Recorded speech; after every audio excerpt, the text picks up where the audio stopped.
तो कैसे हैं आप। स्वागत है आपका मेरे YouTube चैनल में। आज से हम यहाँ पे परीक्षावाणी की सीरीज शुरू की है मैंने यहाँ पे। तो इस सीरीज़ में हम जो नई वाली परीक्षावाणी है उसका आगे वाला जो चैप्टर है उत्तराखंड संक्षिप्त अवलोकन, तो इस चैप्टर को हम यहाँ पे कंप्लीट करेंगे, वो भी सीरियल वाइज। ठीक है, तो पहला जो चैप्टर है यहाँ पे ये काफ़ी इम्पोर्टेंट है क्योंकि यह जो चैप्टर है तो इसमें पूरी परीक्षावाणी का सार दिया गया है वन लाइनर में। वन लाइनर के माध्यम से यहाँ पे हम वन लाइनर के माध्यम से पूरी किताब का यहाँ पे अच्छे से रिवीजन हो जाएगा और हमारे यहाँ पे अच्छे से नोट्स भी बन जाएंगे। तो इस सीरीज़ की ये आज पहली क्लास है और पहली क्लास में यहाँ पे 50 क्वेश्चन हैं। तो चलिए यहाँ पे शुरू करते हैं। अगर आपको यहाँ पे वीडियो पसंद आती हो तो लाइक करें, शेयर करें और चैनल को सब्सक्राइब ज़रूर करिए। तो चलिए यहाँ पे देखते हैं। पहला है यहाँ पे उत्तरांचल राज्य विधेयक लोकसभा से कब पारित हुआ था। तो ये हुआ था 1 अगस्त 2000 को। राज्यसभा से ये 10 अगस्त 2000 को पारित हुआ और राष्ट्रपति के हस्ताक्षर होते हैं तो 28 अगस्त को राष्ट्रपति के हस्ताक्षर होते हैं और उस टाइम पे जो राष्ट्रपति थे वो थे KR नारायण।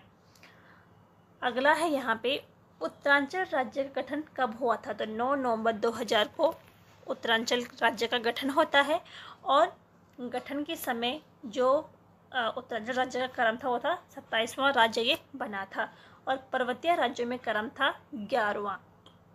उत्तराखंड नाम कब से पड़ा। तो 1 जनवरी 2007 से उत्तराखंड नाम पड़ा। गैरसैंण ग्रीष्मकालीन राजधानी कब बनी। तो 20 जून 2020 से गैरसैंण ग्रीष्मकालीन राजधानी बनी और गठन के समय जो राजधानी वो देहरादून थी। संस्कृत राज्य की द्वितीय राजभाषा कब बनी थी। तो द्वितीय राजभाषा बनी 2010 में और घोषित की गई थी 2009 में। ठीक है, और प्रथम जो राजभाषा है वो है हिंदी।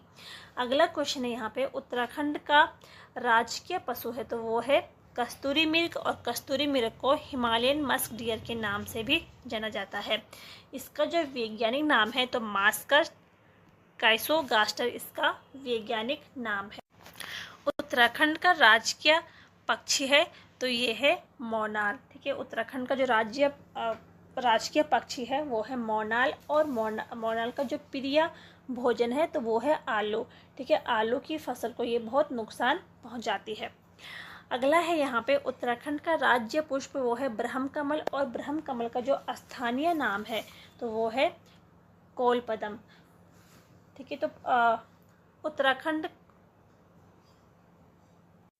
उत्तराखंड में ब्रह्मकमल की कितनी प्रजातियां हैं। तो ये हैं पूरी यहाँ पे उत्तराखंड में 24 प्रजातियां हैं और पूरे विश्व की अगर बात करते हैं तो 210 प्रजातियां यहाँ पे पाई जाती हैं। उत्तराखंड का राज्य खेल तो ये है फुटबॉल और 2011 में ठीक है बना था।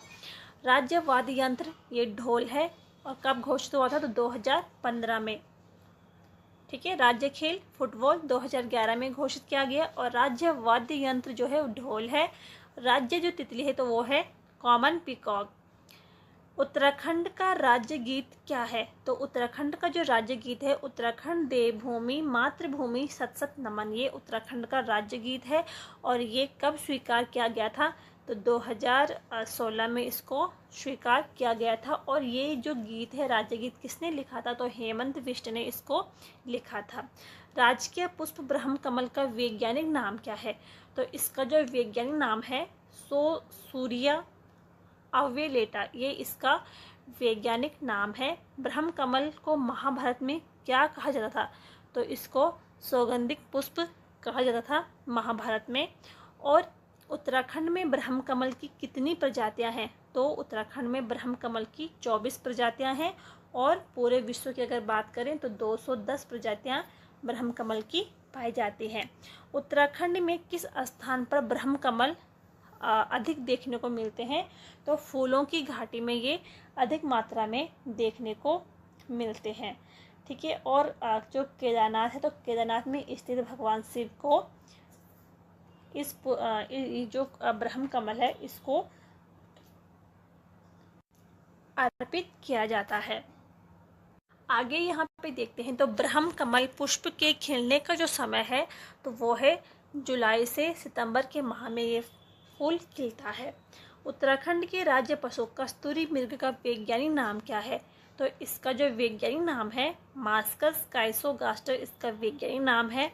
और कस्तूरी जो है केवल नर मृग से प्राप्त किया जाता है और वह भी एक बार में केवल कितना प्राप्त होता है? तो 30 से 45, ठीक है, यहाँ पे 45 है, ठीक है, 30 से 45 ग्राम मृग कस्तूरी एक मृग से हम प्राप्त कर सकते हैं और वो भी 3-3 साल के अंतराल में।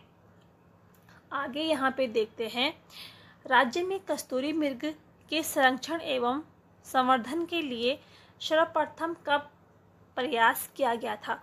तो 1972 में सर्वप्रथम यहाँ पे प्रयास किया गया था। 1972 के तहत केदारनाथ वन्य जीव विहार की स्थापना की गई थी। इसके बाद 1987 में बागेश्वर के महरोड़ी में वन्य जीव विहार की स्थापना की जाती है और 1982 में, ठीक है, 1987 में बागेश्वर में और 1982 में चमोली की खांचुला खर्क में और 1986 में, ठीक है, 1986 में पिथौरागढ़ में अस्कोट वन्य जीव विहार की स्थापना की जाती है। आगे यहाँ पे देखते हैं राज्य वृक्ष बुरांस का वानस्पतिक नाम क्या है? रोडोडेंड्रॉन आर्बोरियम, ठीक है, ये इसका वानस्पतिक नाम है। और किस कुल का ये वृक्ष है? तो वो है एरिकेसी, ठीक है, एरिकेसी कुल का ये वृक्ष है। बुरांस किस प्रकार का वृक्ष है? तो ये एक सदाबहार और पर्वतीय वृक्ष है, यानी कि ये जो वृक्ष है ये पर्वतीय है, मैदानी क्षेत्रों में नहीं हो सकता है। अगला क्वेश्चन है राज्य में 46 दिन का राष्ट्रपति शासन कब लगा था? तो ये लगा था एक बार ही, अभी उत्तराखंड में ये शासन राष्ट्रपति शासन लगा है तो 27 मार्च से 12 मई 2016 को ये लगा था और ये 46 दिन का लगा था। भारतीय संविधान के किस अनुच्छेद के तहत राज्यों हेतु राज्यपाल व्यवस्था है? तो ये है अनुच्छेद 153 में। आगे यहाँ पे देखते हैं प्रथम विधानसभा भवन कहाँ है? तो ये है देहरादून में, जो कि शीतकालीन राजधानी है, और द्वितीय है भराड़ीसैंण गैरसैंण चमोली में, जो कि ग्रीष्मकालीन राजधानी है। देहरादून में प्रथम विधानसभा सत्र कब शुरू हुआ था? ठीक है, तो देखो प्रथम विधानसभा सत्र जो शुरू हुआ था 1 जनवरी 2001 से देहरादून में प्रथम विधानसभा सत्र शुरू हुआ था। आगे यहाँ पे देखते हैं तो अंतरिम विधानसभा का गठन कब किया गया था?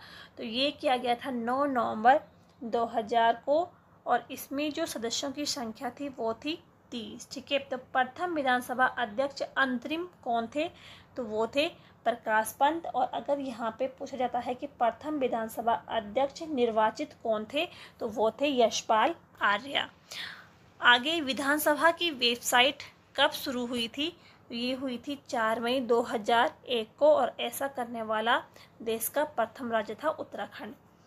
आगे देखते हैं राज्य गठन से पूर्व क्षेत्र में कितनी विधानसभा सीटें थी? तो राज्य गठन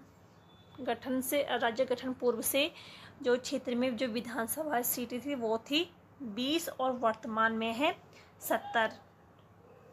ठीक है, तो राज्य गठन से पूर्व जो ये क्षेत्र था ये उत्तर प्रदेश के हिस्से में आता था, तो उस समय 22 यहाँ पे सीटें थी और वर्तमान में है 70 सीटें। इन 70 सीटों में से 13 जो सीट हैं वो एससी के लिए व 2 सीट यहाँ पे एसटी के लिए आरक्षित हैं। 2008 के परिसीमन के बाद, ठीक है, 6 विधानसभा सीट मैदानी क्षेत्रों में सृजित की गई हैं। तो कौन कौन सी हैं वो 6 सीटें? तो पहली है यहाँ पे देहरादून के रायपुर, ठीक है, देहरादून का जो रायपुर है। दूसरा है लाल कुआं नैनीताल में, किच्छा व नानकमत्ता, ठीक है, उधम सिंह नगर में, और BHEL व हरिद्वार ग्रामीण। तो ये 6 जो सीटें हैं ये विधानसभा सीट मैदानी क्षेत्रों में सृजित हुई है।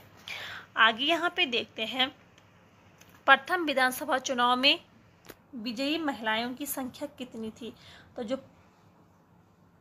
जो प्रथम विधानसभा चुनाव हुए थे, इसमें जो विजयी महिलाएं थी वो थी 4।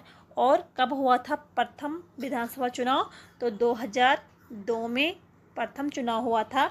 इसके बाद जो दूसरा यानी कि 2007 में जब हुआ था, तब 4 महिलाएं जीती थी, और 2012 में 5, और 2017 में भी 5, और 2022 में 8 महिलाओं ने यहाँ पे इनकी जीत हुई थी। विधानसभा में कुल आरक्षित सीटें कितनी हैं, तो कुल जो आरक्षित सीटें इसमें 15 हैं। 13 यहाँ पे एससी के लिए हैं और 2 एसटी हेतु आरक्षित हैं। एसटी के लिए आरक्षित सीट कौन सी है, तो वो है चक्राता और नानकमत्ता। ये 2 सीटें एससी के लिए आरक्षित है। आगे यहाँ पे देखते हैं, तो सर्वाधिक विधानसभा क्षेत्र वाला जो जनपद है वो है 11, और यहाँ पे कितने विधानसभा क्षेत्र हैं, तो वो है 11। ठीक है, हरिद्वार में सबसे न्यूनतम है बागेश्वर, रुद्रप्रयाग और चंपावत, इसमें 2-2 हैं। ठीक है, 2-2 विधानसभा क्षेत्र इसमें इनमें है, इन जिलों में बागेश्वर, रुद्रप्रयाग और चंपावत में। राज्य में लोकसभा की कितनी सीटें हैं, तो वो है 5 सीटें। ठीक है, नैनीताल लोकसभा सीट, अल्मोड़ा, पौड़ी, हरिद्वार और टिहरी। जो अल्मोड़ा है ये एससी हेतु आरक्षित है। क्षेत्रफल की दृष्टि से सबसे छोटा लेकिन मतदाताओं की दृष्टि से सबसे बड़ा जो लोकसभा क्षेत्र है वो है हरिद्वार। ठीक है, तो क्षेत्रफल की दृष्टि से सबसे छोटा लेकिन मतदाताओं की दृष्टि से सबसे बड़ा लोकसभा क्षेत्र है वो है हरिद्वार। और क्षेत्रफल में बड़ा और मतदाता में जो छोटा जिला है वो है पौड़ी। आगे यहाँ पे देखते हैं, राज्य में कितनी राज्यसभा सीट है, तो ये है 3। संविधान के किस अनुच्छेद में राज्यों हेतु एक उच्च न्यायालय की व्यवस्था की गई है, तो ये की गई है अनुच्छेद 214 में। ठीक है, यहाँ पे अनुच्छेद है तो अनुच्छेद 214 में की गई है।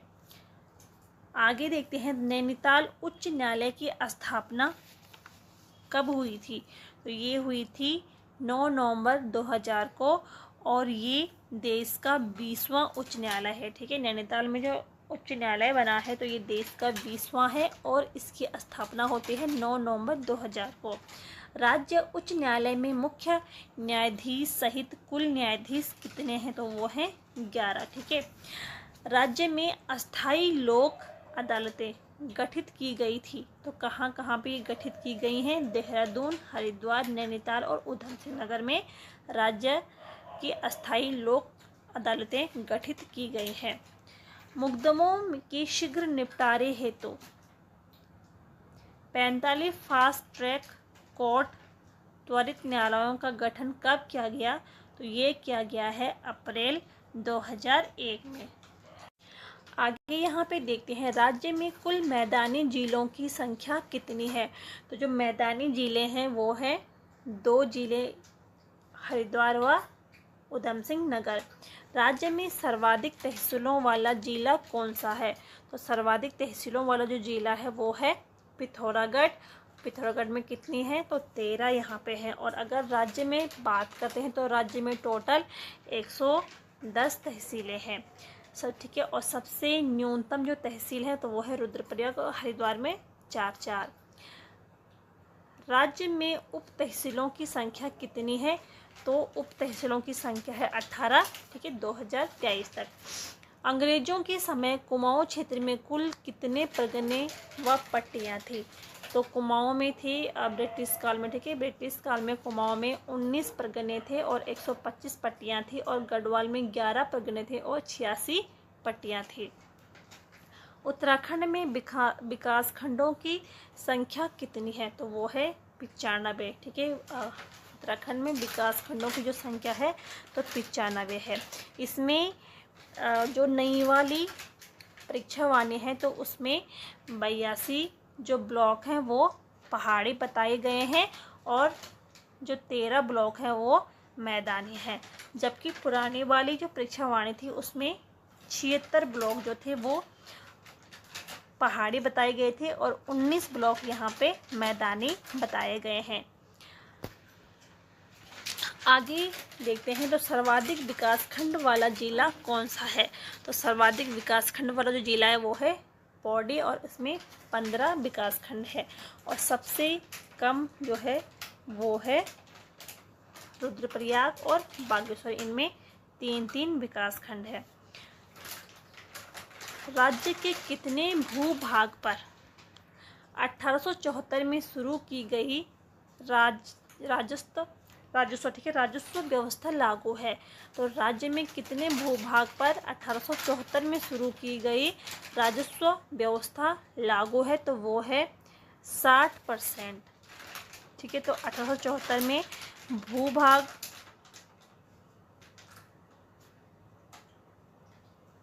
तो किसने ये शुरू किया था, तो हेनरी रेमजे ने शुरू किया था। और ये जो राजस्व व्यवस्था लागू की थी हेनरी रेमजे ने, और ये 60% है। सर्वाधिक व सबसे कम पुलिस थाने वाले जनपदों में है। ठीक है, सर्वाधिक व सबसे कम पुलिस थाने किन जनपदों में है, तो सबसे ज़्यादा है देहरादून में और सबसे कम जो थाने वो है रुद्रप्रयाग में। आगे यहाँ पे देखते हैं राज्य का प्रथम साइबर थाना कहाँ है, तो वो है देहरादून में। 25 मार्च 2015 को ये स्थापना हुई थी।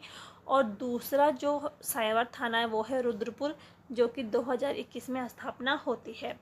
राज्य का प्रथम बाल मित्र थाना, तो वो डालनवाला थाना देहरादून में है और दूसरा बाल मित्र थाना है हल्द्वानी में। ठीक है, तो राज्य का प्रथम साइबर थाना वो भी देहरादून में है और राज्य का प्रथम बाल मित्र थाना ये भी देहरादून में डालनवाला में खोला गया था। तो ये थे आज के कुछ क्वेश्चन। उम्मीद है कि अगर आप यहाँ पे वीडियो पसंद आई होगी, पसंद आई हो तो लाइक करें, शेयर करें और चैनल को सब्सक्राइब ज़रूर करें। मिलते हैं अगली वीडियो में, तब तक के लिए थैंक यू।